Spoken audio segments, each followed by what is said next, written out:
We came so far from dreams. The path was hard for me. They thought we fall, you see. Well, look at us now, look at us now. We make it hot when we on the scene. Yeah, that's 1,000 degrees. I got a grind for me and my team. Yeah, you know we gon' eat. You see the crowds when we come around. You know that I roll with some kings. We sit it down, I don't hear a sound, but I ask you who better than we. Tell me who better than we. We soaring to places you never could reach. When we walk in that spot, don't hear none of you speak. Shh, do you want peace or the peace? A king about to put you to sleep. Listen, my team is elite. You not even qualified to compete. He starving, he barely can eat. I guess that's why he always itching for beef. So I put him on ice and I told him to chill. Close your mouth if you can't pay for the meal. Making statements that you know you don't mean. Nice guy trying to act like he mean. Keep it a buck, keep it a bean. Attitudes will put you dudes in the beam. Isekai, he don't live in reality. Shake back, all become a fatality. Yeah, how you gon' hate when you mirror us? He think he a star, he ain't serious. X him out, we not on the same frequency. If you broke, you ain't hearing us. Work the screw, anime, that's how I feel, period. We winning, that's making them furious. We make it high when we on the scene, yeah, that's 1,000 degrees.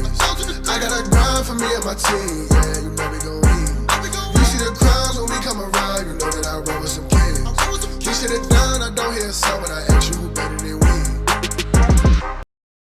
Yo, what it do, guys? It is your boy, and I'm back with you with another new What If for you guys. And it's good to be back after at least a good 2-week break, just being able to relax and have some fun.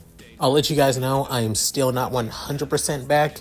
I'll still be only uploading like one What If a week after all, and then get back to business after a while.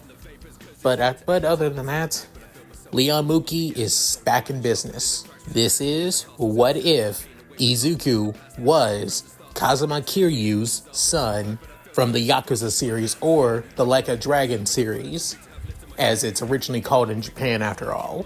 Yep, basically replacing Hasashi, who we still know nothing about and will never know anything about, as Izuku's father, of course. This is also to replace that of one of my oldest and longest running series on this channel since I started being a What If content creator.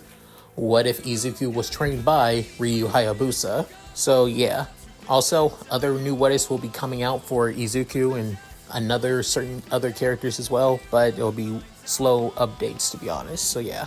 Heads up for this part, in case you're wondering, I will be basically blitzing through almost all of the story in through that of the Yakuza series.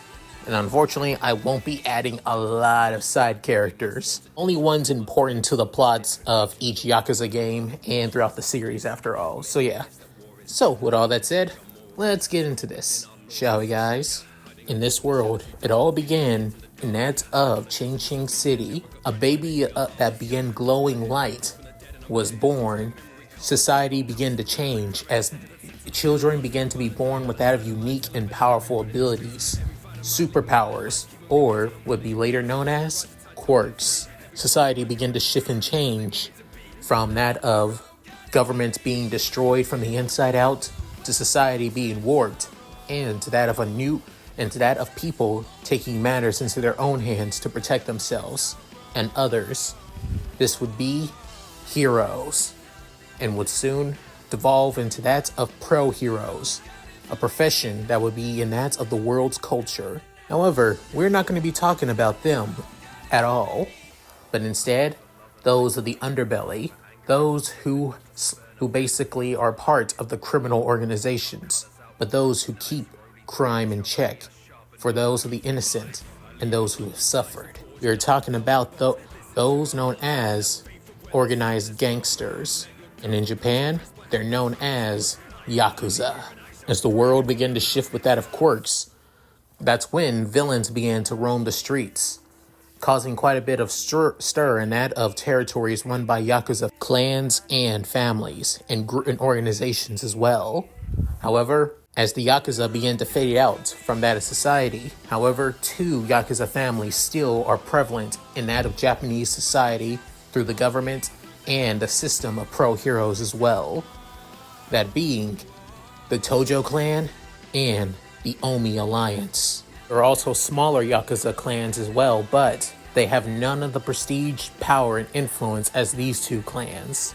Unfortunately, the Omi Alliance has so much power over Japan's underworld and even society as a whole with that of pro-heroes than the Tojo clan, where they value that of loyalty, honor, and preventing the innocent from getting involved, even willing to work with that of the cops and pro-heroes to make sure that crime doesn't continue to hurt those who are not involved. As through the years, the Tojo clan began to struggle while the Omi clan, throughout the years, began to be manipulated and controlled. Where they originally were the strongest, are now nothing but puppets for other villains and for the government itself, especially for a certain little government bureau within the Japanese government as well. But even so, one man from the Tojo clan that became the face of the Tojo as a whole, to the pro-heroes in the government, he's seen as a criminal, but to the people and also, and many others, he is a hero among heroes. His name, Kazuma Kiryu, the Dragon of Dojima of Kamurocho, and the former 4th chairman of the Tojo clan. A man of few words, a man of action, and a man who values his family more than anything. Once a former Yakuza, now a man who runs his own orphanage in Okinawa called Morning Glory Orphanage. He made the orphanage as a way to help out the kids who have lost their families as well, just like how his mentor and foster father as well took him in as too, wanting to repay that by also helping out kids as well who lost their families and homes too, by giving them a place to belong. Alongside that of his niece/daughter, Haruka, and another person who came to help out the orphanage as well, that being a woman in that of her mid-20s with long green hair and quite a beautiful figure as well that would give models a run for their monies. Her name, Inko, originally came to that of the island during that of her month-long break off of that of her college, during that of her final year at college. She met that of Kiryu and the kids of the Morning Glory Orphanage during the crisis that was happening with that of a land deal around the orphanage, which was a support company building that of a new factory around that of the orphanage, or that of a new resort built to bring in that of tourists. But instead of destroying the orphanage, it would basically be around that of the orphanage actually. Surprisingly, the deal was actually that of a, sting operation with that of the government, the Yakuza, and the pros to basically capture an illegal weapons trade villain group called Black Monday. Because it involved that of his orphanage, Kiryu would soon get back involved with that of the Yakuza, and in return, they would leave that of his orphanage and his home alone after all. And, of course, the Dragon of Dojima saves the day once again, but at the cost of many lives though. Those that he made new friends with when building that of his orphanage. Tojo clan got a lot more weaker due to losing that of the patriarchs of the current families. And the pro heroes, they got a lot of the credit, unlike that of Kiryu, who had to basically be anonymous from everything that happened, almost nearly getting killed by that of one of the members of the Tojo clan, Go Hanazaki actually, but was able to survive the attack, even though Kiryu is 100% quirkless, living his life with his kids and his family once more.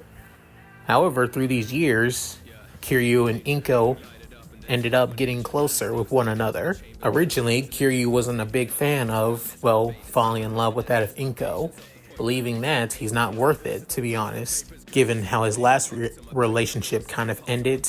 Sure, it was on that of good terms, but he still can't help but think that he's not worthy of love in a romantic way. But Inko deciding to say screw with it and go for it anyway. Even if Kiryu's at least out of several years older than her, she doesn't care. He's a good man, and more worthy of being a pro hero than any pro hero of these days. Even better than that of All Might himself. Since then, they've been together. Unfortunately, they're not officially married though. which soon led to that of, well, Inko being pregnant with that of their son, Izuku, who took more after that of Inko though, but Izuku gained that of Kiryu's never give up attitude as a kid. Not to mention when, well, two people that are quite important, or rather three people quite important to that of, well, Kiryu, kind of found out that he had a son, being that of Goro Majima, and given that Goro Majima, basically a muscular, lanky, one eye patch wearing badass that he is, and eternal rival and brother to Kiryu, would basically try and spend time a lot with Izuku. At first, Izuku was easily terrified by Majima, but over the time, he basically got to love his uncle Majima, almost seeing him like that of a second father figure in a way. If the next person would be that of an ex-cop, turned that of reporter, Makoto Date. Date was kind of shocked and surprised that Izuku was literally Kiryu's son. Hell, when he first saw him, he even thought that, is he sure that he's Kiryu's son? And yet, he is, surprisingly. Since then, Date has always tried and look after that of the Morning Glory orphanage whenever he's in Okinawa, but always rarely. Then there's Daigo Dojima, the sixth chairman of the Tojo clan. Daigo was also caught off guard at the fact that Kiryu has a kid, but if anything, he was happy that the man that he looked up to and admires the most is able to start a family alongside that of his orphanage that he looks after as well. However, through the few couple months or so, Daigo has been quite silent when it comes to checking up on that of the orphanage, especially when calling them too, given how busy he is. Which Izuku, on the other hand, feels a little bit uneasy about this, since he kind of sees Daigo like that of a big brother, to be honest, outside of just seeing him as an uncle. Kiryu, alongside that of Inko and everybody else, thinks that Izuku's just over worrying, given that he's just a kid, but there's just something he just can't put aside of him for just a 3-year-old. However, as time went on, that's when Haruka was coming back from that of middle school, Izuku wanted to wait for that of his big sister, of course. But turns out the two ended up finding that of a man washed up to the shore of the beach, and that of a gray uniform with long black hair. Izuku, shocked and surprised, alongside Haruka, ran to get that of both Inko and Kiryu as well, where Inko ends up bandaging him and looking after him. As he wakes up, he's soon shocked and surprised on where he's at and where he washed up to, before being informed by that of Kiryu about where he's at in Okinawa, even finding out that his name being Kazuma Kiryu, the guy basically tells him that his name is Izuku Midoryia, but his real name being Taiga Sajima, once a member of the Hasai family of the Tojo clan. He basically broke out of prison when finding out the truth about him being falsely, forced into that of prison due to a certain hit that he did all those years ago. Even finding out that he may have been the cause for his family's decline and that of the Tojo clan. Wanting vengeance, he needed Kiryu's help, but Kiryu refuses, telling him that vengeance isn't the way. But Sajima basically stuck in his ways, not wanting to let everything and everybody that has suffered because of him and his actions. But, however, the only way for them to truly understand is to fight. However, unlike that of Kiryu, who is quirkless, Sajima does have a quirk. And even fighting against somebody as strong as Sajima with that of a powerful quirk, Kiryu is able to hold his own without even breaking a sweat. However, before they could finish their fight, that's when Haruka and Inko, alongside Izuku as well, tries to stop them from fighting, causing that of Sajima to collapse to the ground due to his injuries, before saying the name Hamazaki. Within hearing that name, both Kiryu, alongside that of Haruka, know that name all too well, even Inko as well. However, Izuku, on the other hand, doesn't know that name, as Hamazaki is the man that ended up stabbing Kiryu about that of several years back. before Izuku was born. With then Haruka basically thinking that, well, Sajima is basically a bad guy, given that they're friends. With even Inko thinking that they have to possibly tell the cops about him. However, Izuku and Kiryu are the only ones who thinks that just because he's friends or even knows that of Hamazaki doesn't mean that he's truly a bad person. Even Izuku could tell that Sajima doesn't look like a bad guy, just a sad one, that's all. Hearing that, everybody was shocked when Izuku said that, as he could tell it in his eyes. Since then, Kiryu plans on letting that of, well, Sajima basically rest up for a bit while he gets things ready, with telling that of Haruka and Izuku to head back to their rooms for a bit, while Inko looks after him. As Inko at first was shocked about this, but deciding to let things be for now, as part of her still can't trust that of Sajima, unaware still going by the name Izuku Midoryia. However, as soon as, well, Izuku saw that, Kiryu plans on giving that of a few extra clothes alongside some money for that of Sajima, and allowing him to get off the island back to that of the mainland, possibly Kamurocho, as Izuku ended up giving the bag to that of Sajima, telling him that whatever he needs to do, he should do it. But when he finally does it, will he be happy? Within hearing that, Sajima just says, "Who knows, young man? Maybe I will, maybe I won't. Who could say?" As he walks off.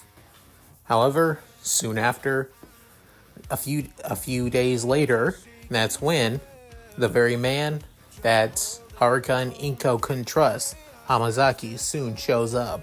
As Kiryu decides to bandage him up and then begins to tell him on why he and Sajima had to escape the prison that they were at, as it's basically a forgotten or basically black marked prison that it doesn't even exist. To use that of Yakuza in the prison to basically cause crimes, to allow that of police officers to raise up in the ranks through solving them easily, would also lead to that of a plot to destroy the Tojo as well. So there's that too. Kiryu not wanting to get involved, mainly because it's all over his head and he doesn't want to cause any of the kids, the woman he loves and his son, any problems, enough as it is, even to the point when many of the kids from that of Morning Glory that actually ended up going on that of a trip out away from the orphanage, when Inko found out that Hamazaki was there when picking them up, basically wanted to call the cops as soon as possible, given that this is the same man that nearly killed the man she loved after all. Even Haruka was kind of pissed at both of them, not willing to trust that of Kiryu and Hamazaki at the same time. However, she was mainly pissed because she was scared that her Uncle Kaz was going to die again. Hearing this, Hamazaki decided to turn himself in, not wanting to cause any more trouble for that of Kiryu and his family. However, as soon as they try, that's when they met that of a woman by the name of Yasuko, and she's actually close with that of Sajima. Wanting to understand this, however, turns out the cops, alongside that of the prison guards from that of the prison that Yamazaki and Sajima came after them too. Wanting to know what's truly going on, especially with that of the Tojo, he decides to take her and himself back to Kamurocho. Ironically, the person that gave them information and a place to stay for a bit was Date. Even finding out that Yasuko is actually Sajima's little sister, well, stepsister, actually. Finding this out, that she wants to do anything to save her older brother. With this now knowledge, he now needs to find that of Manjima, given that Manjima was actually Sajima's sworn brother. However, as soon as he tries to find him, that's when Manjima was actually arrested and was sold out by Daigo. There's more than meets the eye when it comes to this little plot. Finding out that Goro's is getting arrested, that's when Date calls that of Kiryu about that of Yatsuko heading out to do things on her own, that as trying to find her to basically protect her. That's when she finds out of two guys accompanying her, actually, believing that they are basically trying to kidnap her, as these two guys being Shun Akiyama and Masashiro Tanimura. Akiyama is basically a loan broker, actually, and is well known for him giving out loans without interest rates, while Tanimura is basically a crooked cop. Well, pretends to be a crooked cop, mainly to help out that of the, immigrants of Japan, as they basically took him in after the death of his father, who was a cop, as the two are also involved with this little plot that's going on too. Fighting the two, the Dragon of Dojima is put through his paces, especially due to their quirks as well, but it still stands his ground as the strongest of Yakuza of all time. However, after beating them, Yatsuko actually went to that of in a well-renowned and quite respected info broker in all of Japan, a man who goes by the name The Florist, who was also a good ally and friend to Kiryu. However, all of his men and even himself badly beaten, and Yasuko taken.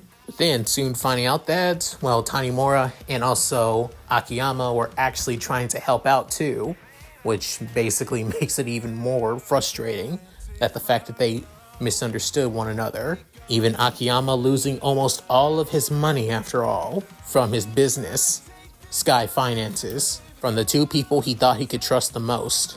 Kiryu wanting to help out and basically wanting to still find Yasuko and Sajima, which he does, but seeing that Sajima's been tied up and Yasuko all by herself, but also being at gunpoint from that of a guy by the name of Kido, a young Yakuza in training, who's friends with that of Akiyama and that of his Aniki and leader of the Asai family named Arai, who plans on basically destroying the Tojo clan by disillusioning it and replacing it with that the Ueno Sai, another Yakuza family that originally believed that, Sajima was the one that killed them, but in fact framed for it, with even Katsuagi, the man who basically also framed that of Sajima as well, and led to everything happening right here now.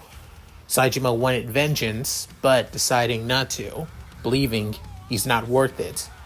However, the man wouldn't stay down, shot Sajima before then taking another bullet, being that of Yasuko, defending her brother, before she actually took the gun that Kido had and shooting Katsuragi before succumbing to that of her bullet wound, dying in her brother's arms. However, it's not over yet, as turns out the entire plot is that of the police basically trying to destroy the entirety of the Tojo clan too. At the same time, Daigo basically is trying to do whatever he can to keep the Tojo clan going, even if it means being a lapdog for the cops, by taking almost all of Akiyama's money in the process. Awai wanting to basically destroy the Tojo clan while also changing out of the police, given that he is actually an undercover cop. And you could be wondering, what about the pro heroes? Honestly, none of them know that any of this is even going on. Not even the top 10 pros are aware of this either, showing the incompetence of the pro hero system and the fact that none of them are aware of what's truly happening in the very country that they are living in from the shadows. But even so, there's still hope, as that of Kiryu, Sajima, Akiyama, and Tanimura, all four basically working together to put an end to this plot once and for all. With the help of Daigo, now being a journalist reporter, finding out the truth about the secret prison, the manipulation of the police, and the corruption that has been going on for literally years now, spread to almost all of the people across that of the newspaper and the internet and even the news channels as well, forcing the police and even the pros to rethink on how they're basically doing their jobs as the protectors. Hell, the pros are even caught out even more, wondering why weren't they involved in this? How the hell did they not know about what's going on? Hell, They even wonder on how underground pros didn't know about this as well. But even so, it still basically led to that of the Tojo clan regaining that of their status and strength as well.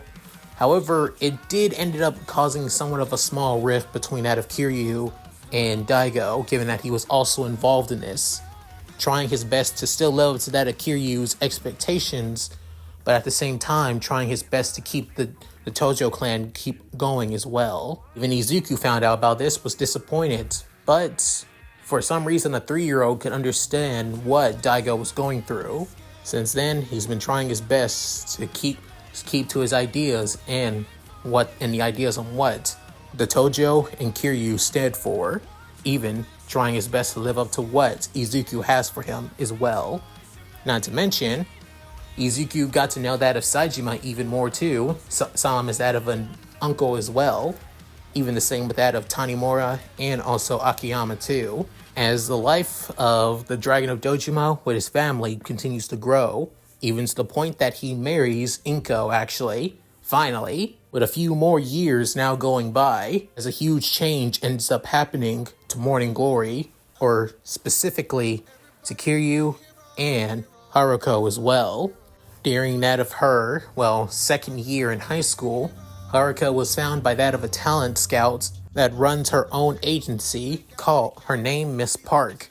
Seeing the talent in basically her being a professional idol, with hearing that, she couldn't help but be shocked by this. Hell, even Inko was actually quite shocked by that of Haruka getting a chance to, be that of an idol. Even Izuku is quite impressed, now the age of, 10, that is now going to be an idol. However, she's kind of worried about this. However, Kiryu suggested that she should take it. Not leaving, you don't get a chance like this often, especially, it's the same with being a pro after all. It's a once in a lifetime opportunity. However, hearing this, Izuku couldn't help but feel a little bit down about that. Mainly because several years back, around his 4th birthday, he found out that he was quirkless. But he isn't too down about it too much like he would be in canon, since Kiryu's also quirkless too. And seeing that his dad is just as strong and powerful, he believes that he can be the same, be a hero just like Kiryu. But beside the point, Park believes that it's best if Kiryu leaves the orphanage though, and will be willing to support the orphanage as well, with financially. However, Inko wouldn't have it, as this is basically Kiryu's home, his family. Why would he abandon it? Then Park basically suggested that since he's a former Yakuza, and a famous one at that, if people dig in that of Haruka's past, they'll find out about that of the orphanage. They'll find out about that of Morning Glory, and find out who runs it. It's best if the person who is Haruka's father figure and basically current guardian alongside Inko isn't found out.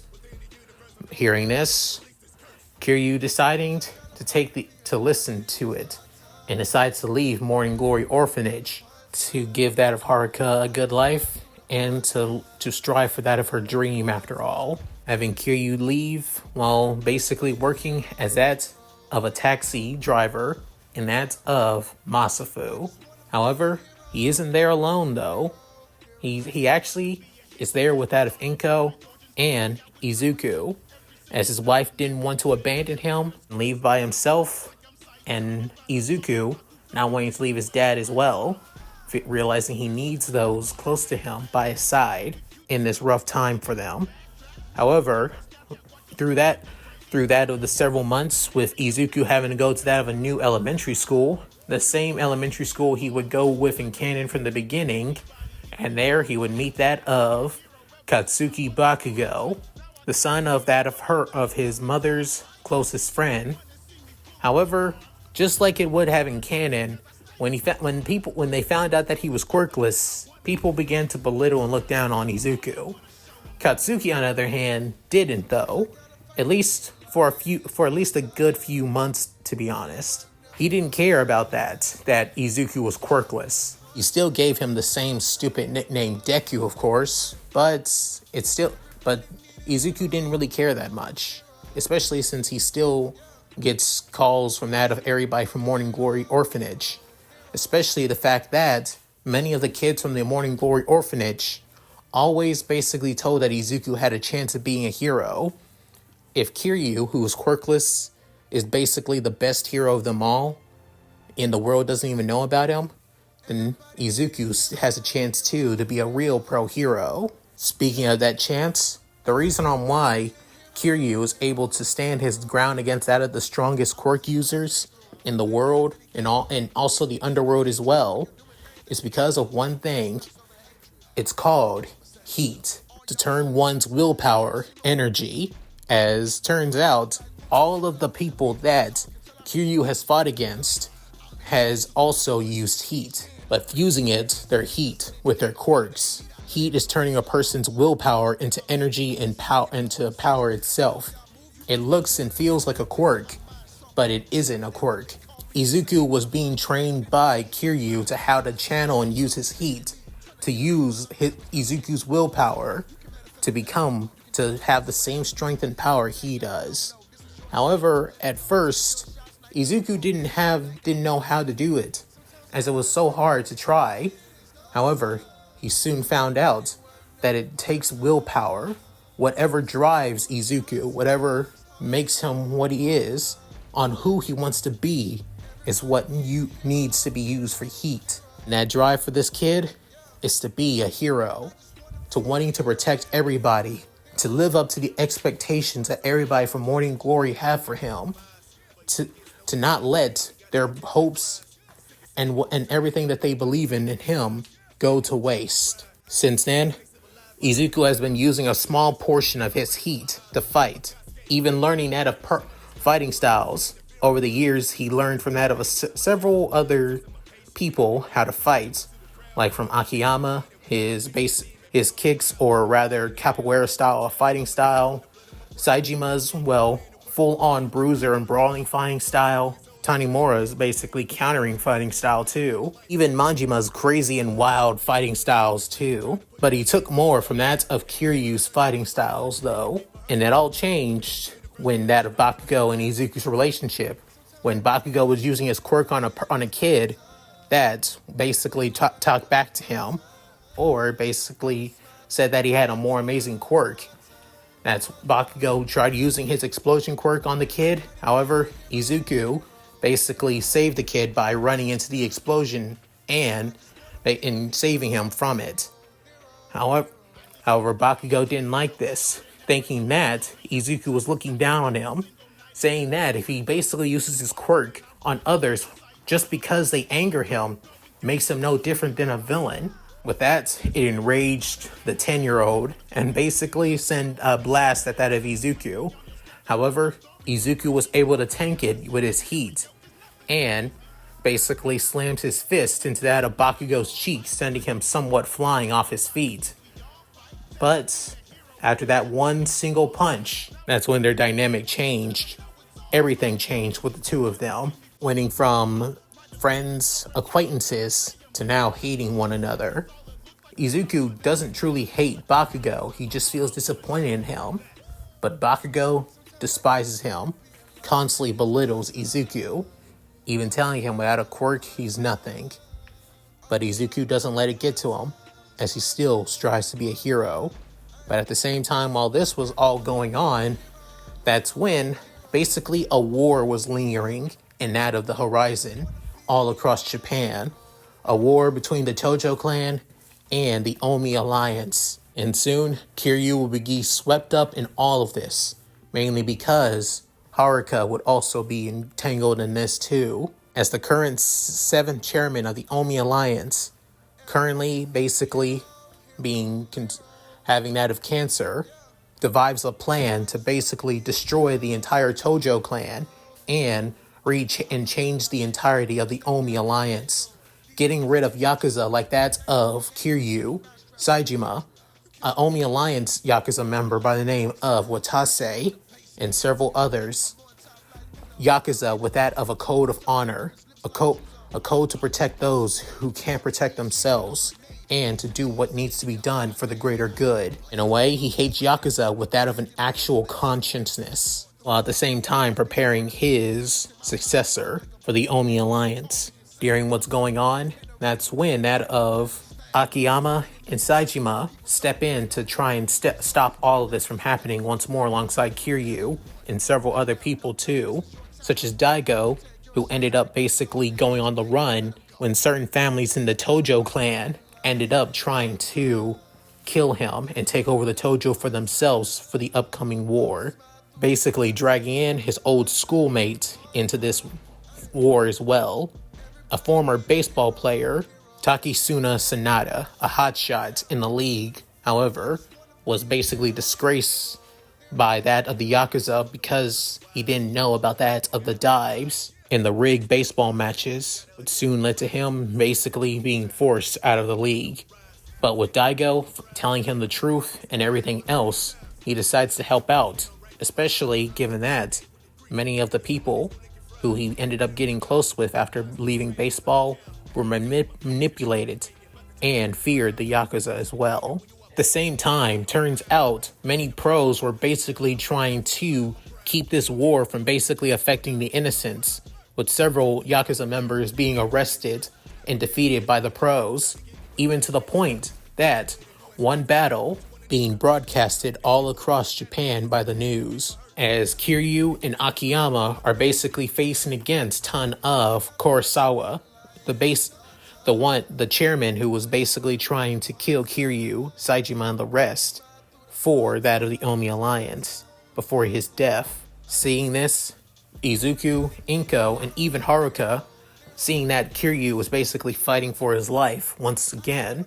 Izuku began to pray, thinking that his dad is going to save the day again, just as he always has, no matter what. But a part of him also feels useless, as he wants to help out, but he's still just a kid. Not like somebody like him, without a quirk can do anything, even with the training that Kiryu has given him. As even that of the pros are also getting involved in this. However, they're still not close enough anywhere to that of the fight. At the same time, that's when everything is finally coming to an end. With Akiyama single-handedly taking out that of Kurosawa's guards, at the same time, many of minor Yakuza families began to come to that of Millennium Tower, even that of Watase as well, where they all honor and respect that of Akiyama for what he's done.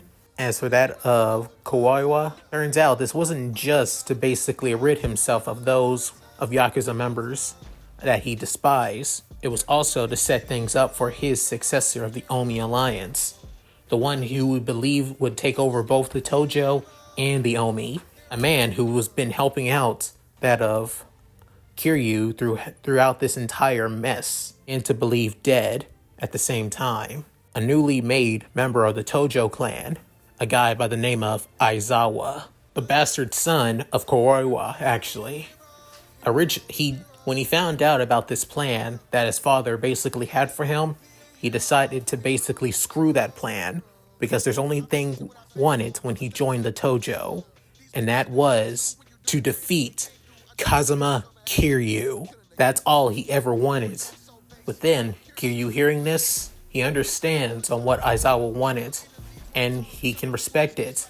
However, he won't lose so easily, as he's fighting for more than just himself and for the Tojo, as he's fighting for that of Haruka's dream of being an idol and his son's goal of wanting to be a pro hero. So even when battered, bruised, and beaten, and even fighting against another strong opponent, he won't stop, as his will and determination won't allow it, no matter what. As these fight between the two basically goes over the entirety of the Tojo HQ, fighting all across the entirety of the Japanese-style mansion before the two finally finish it, with Kiryu landing his final hit onto that of Aizawa, and soon Aizawa passing out. At the same time, that's when Haruka also finishing that of her song on stage. She soon lets out a speech thanking everybody for allowing her to achieve her dream, being an idol, and singing in front of all of them. But at the same time, she lets out everything as well. That if her dream basically stands in the way of her being with that of her family, the people that she cares about the most, and her family being her father figure, Kazuma Kiryu, her stepmother, Inko Kiryu, and that of her little brother, Izuku Kiryu, even saying everything about that of Kiryu being a former Yakuza, ending her career here and there. At the same time, Kiryu beaten, bruised, and bleeding out in that of the snow, all alone in that of the streets of Kamurocho, thinking that it's his end. However, that's far from the truth, as Haruka is there, helping that of her uncle and father figure out of the snow, and getting some help as well. Later on that night, that's when the hospital called that of Inko and Izuku about that of Kiryu being in that of the Kamurocho hospital. There, they head to that of the hospital to see that of Kiryu. However, at the same time, that's when the police show up as well to that of the hospital, where that of Sajima and Manjima are there too to look after Kiryu too as well, as Sajima believing that the police were there for him, given that during the events of the war, he actually escaped that of prison once again, as he was mainly there so he could basically be an example for that of his fellow Yakuza after becoming a patriarch of his own family, but having to escape when find out about that of the war, as the cops were there for him, but they're also there for Kiryu. As the two brothers finding out about this, the same time, Date also begins to explain to that of Akiyama, Tamimura as well, that the pros and also the police are using Kiryu as a scapegoat, since neither the police nor the pros were even able to basically stop the war from happening at all. They need to save face somehow. So, of course, Kiryu became a scapegoat. They can't do anything with that of Manjima and Daigo, because the Tojo clan are still needed after all, in some way or another. But Kiryu, a former Yakuza, and also adding that of Haruka's confession on that of life stage as well, easy win for them. Akiyama can't accept this at all, as there has to be at least maybe a lawyer good enough to basically show that Kiryu was actually helping out, a civilian trying his best to prevent the war from happening. Tanimura and Date say that it's possible, but it all leads to that of Kiryu-san and what he wants. Speaking of, the very next day, while still recovering, both Daigo and Kiryu have a heart-to-heart, right after Kiryu got to spend time with that of Izuku and Inko, with Inko basically, what she's known for, flooding the entirety of the, hospital floor after all, alongside Izuku too. As for Izuku, when stopped crying, he felt like he wanted to help out. He wanted to help his dad as well during the fight, but yet he couldn't, because he's so weak, so young, can't do anything. But then, as Kiryu placing his hand on that of Izuku's hair, basically rubbing it too, saying, "You're strong as you are now. Just grow up strong. Grow up and be the hero that you've always meant to be. That's what always matters, and what matters to me the most." But then, hearing that, Izuku couldn't help but cry again, but instead, it's a lot less, waterfall levels, and more as a promise. After having his conversation with his wife and son, when now talking with Daigo, telling him that he does plan on, going to prison for this, as it's a way to basically absolve him of his crimes, especially when he was with the Tojo. And also by the public eyes, seeing a, so-called villain being put away and doing his time as well. It would also put the heat off of that of Izuku and Inko as well, as this is something that has to be done. With that, Daigo even promises that he'll do what he can to live up to that of Kiryu's expectations for him once more for the Tojo clan. As soon as he finishes recovering, that's when he's soon arrested and sent to prison for the next 6 months.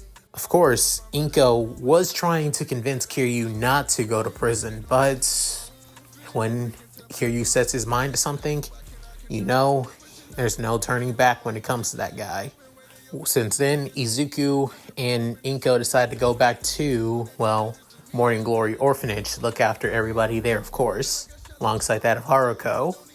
However, as time went on, all the kids are starting to, find their own paths. Even a few of them plan on going to that of high schools to become pro heroes, even deciding to wanting to follow their own paths outside of being a pro too. However, due to them being orphans, it may cause a problem. Not to mention, as time went on, Haruka begins to notice that some people can't let go of her during her idol career for the past year or so. Some even planning on, or have been looking up into her past, and some may have even trying to find the Morning Glory Orphanage too, and that it could affect them because of her actions. As Haruka was planning on leaving, that's when Inko basically saw her about to leave, saying, "So, you plan on going, dear?" Within, seeing that of the woman who is starting to fill out a little bit more due to stress eating. Instead of like in canon where she worrying about that of Izuku's life, since he's quirkless, she's kind of more stress eating because of, Kiryu after all. But not to the same degree as before, with Haruka saying, "Inko-san, you and Izuku have taken on so much of Kazuma's traits." Within, she's saying, I'm not mad or anything. Do what you have to do, Haruka.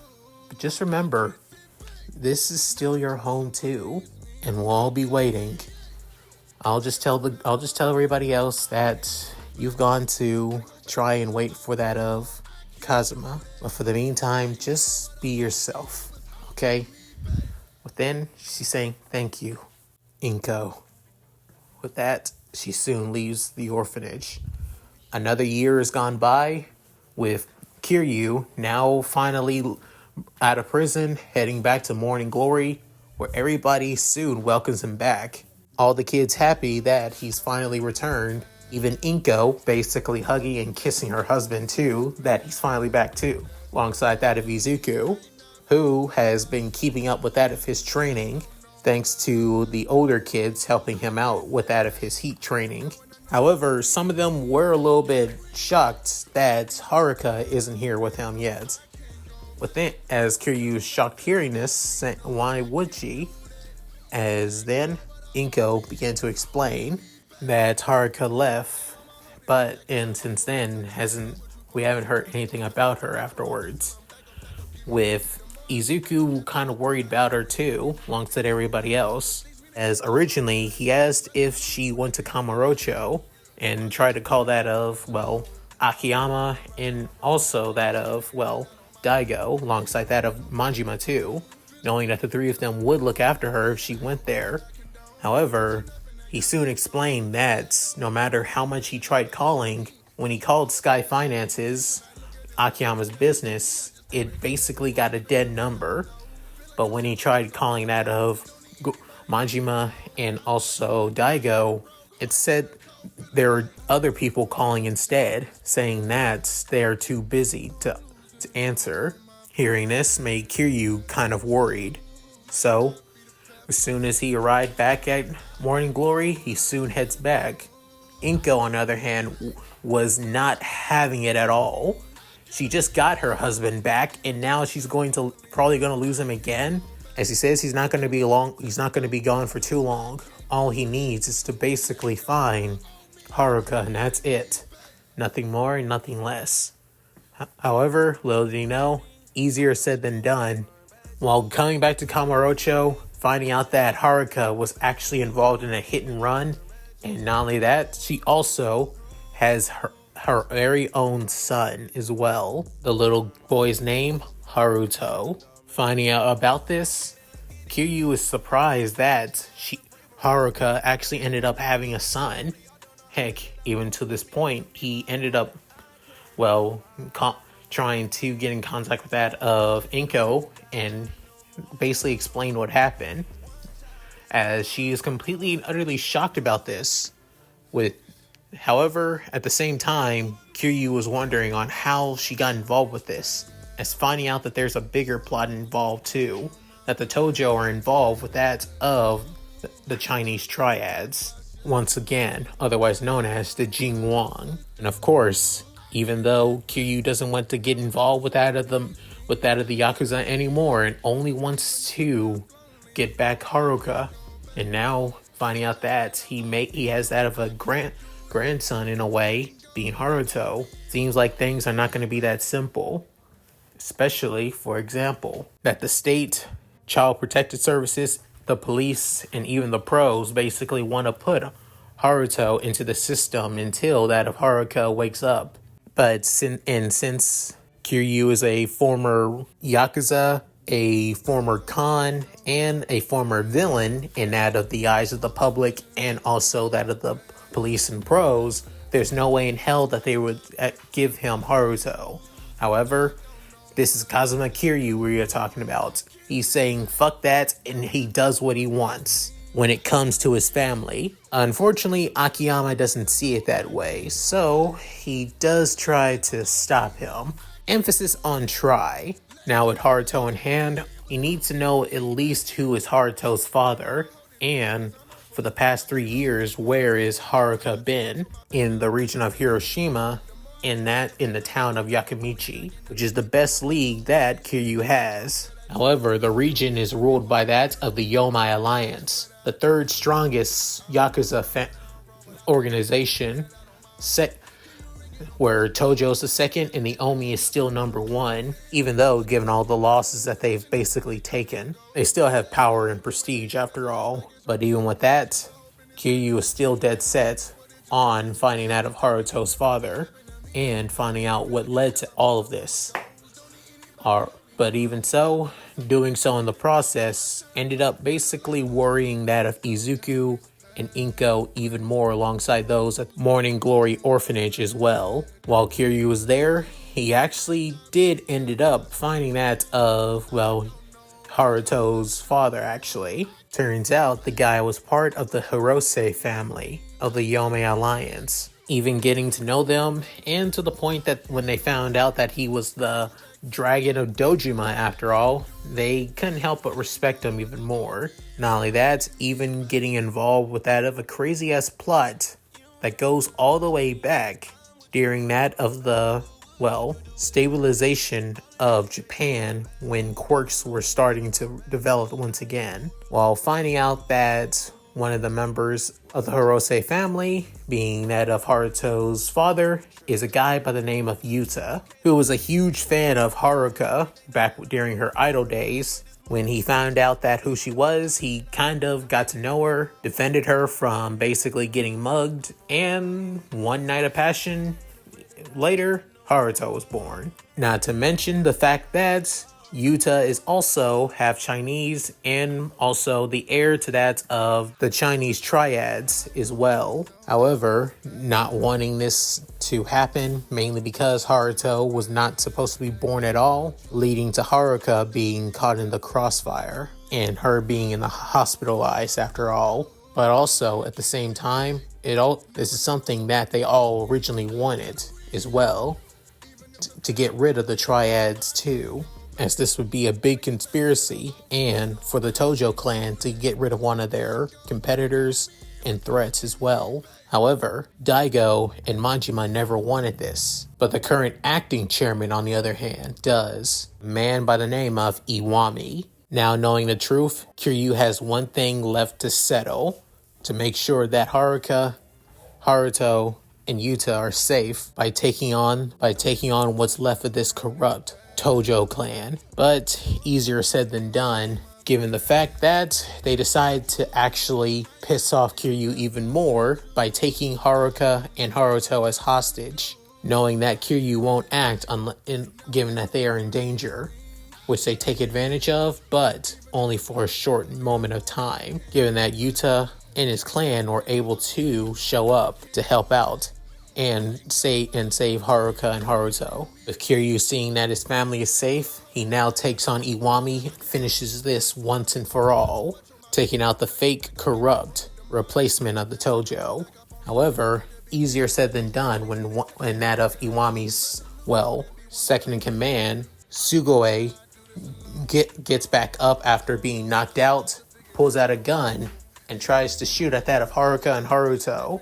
However, Yuta, wanting to protect his family, planned on taking a bullet. However, Kiryu was the one who stood in and took the bullet instead, until he was finally knocked out, gun knocked out of his hand. However, not wanting to be taken in and basically sent to prison by them or the pros, decided to take his own life instead. As for Kiryu, suffering from that of his wounds as he passes out from his injuries.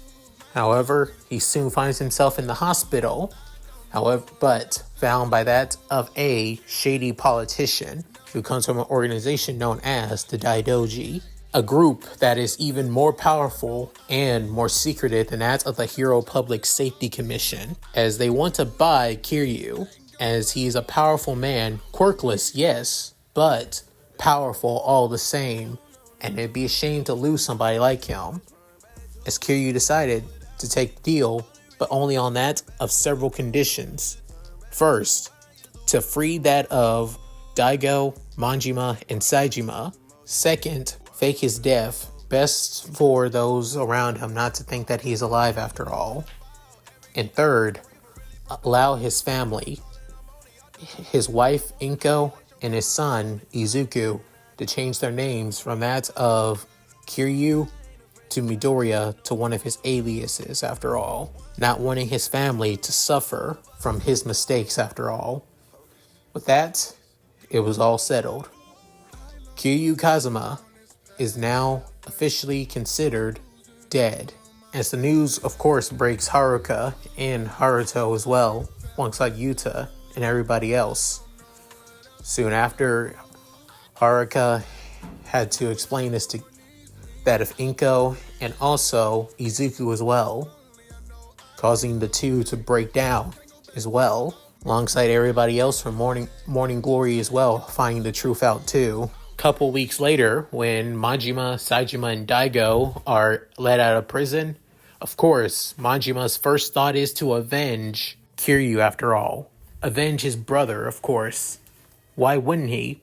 However, Daigo wanting to do the same, but deciding not to, mainly because to honor that of Kiryu's last message to them, to not seek vengeance, to prepare and fix the Tojo clan no matter what, to keep the ideals of the Yakuza, the ideals that they all stand for, alive no matter what, and also to keep an eye on Izuku and to help him on his dream of being a hero.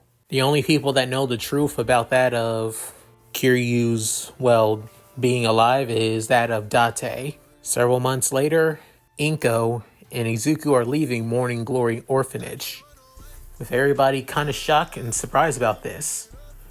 However, Inko says herself that she came and stayed at Morning Glory because of Kiryu, because she's the man she loves, and of course she sees everybody else here as family too, and will always see them as family, but she needs some time away from them too as well. But then, Haruka going to Inko and hugging her, saying that they'll always be waiting, as this is her home too, as Inko crying in the hands of that of her stepdaughter, with Izuku hugging Haruka back too, as they decide to move back to Masafu. And they'll at least try and come back when Izuku has that of, summers after all. But when she's fully ready, she'll come back and stay back at Morning Glory once again as a family. As Izuku says himself that he promises, I promise that I will be a hero that even Dad can admire as well. I'll be a hero that even surpasses the Dragon of Dojima, as this would be a promise that Izuku would keep no matter what. A promise that will guide him far and foremost to the future. And that's it. Thank you guys for watching. Hope you guys enjoyed the video. Please tell me what you guys think in the comments below. Love to read them. Have what you guys have to say. And like I said, I basically blitzed through almost that of Yakuza 3 through 6 to make it sense on how, well, Kiryu has that of Izuku after all. Adding Izuku mainly through that of, well, Kiryu's storyline, to be honest. I know that there was so much other stuff that I basically blitzed over and skipped over too, but I'm sorry, and I just had to after all to get this out, so sorry. At any rate, as for Izuku, this Izuku will be a lot more stronger than that of canon. Not only trained by that of Kiryu and also by the other, well, Yakuza protagonist as well. I also giving him that of heat and making it somewhat similar to that of hockey, but not too close to hockey. So yeah, at any rate, if you guys like this, please like, comment, and subscribe. Hit that bell notification, keep to date my videos uploaded to the channel. Also, please check out my Discord, gaming channel, other channel, side channel, Patreon, and Cash App. All linked in the description below. So, with all that said, this is Yamuki, signing out. Later, guys, and hope you all take care. Finish it off, my Shiro. Hi, everyone. This is White Fox. If you liked Leon's video, click the video on the left to see the most recent one.